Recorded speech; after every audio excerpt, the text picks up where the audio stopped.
ilong. Na? Kumadya kayo eh. Ay, Tep! It's long. Matasama natin kaya. Dilap. Kadman? Hindi na matay. Ditad ba Pero di man bandaman. Ande. Diyan. Ralo? Ama medyo ilog tan. Kasi ang hapi salado.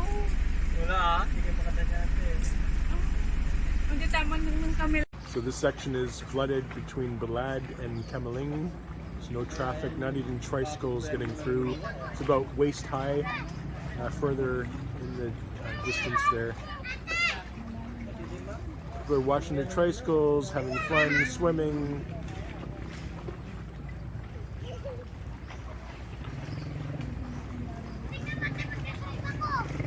It's all the effects from Igay, the typhoon that passed by Philippines.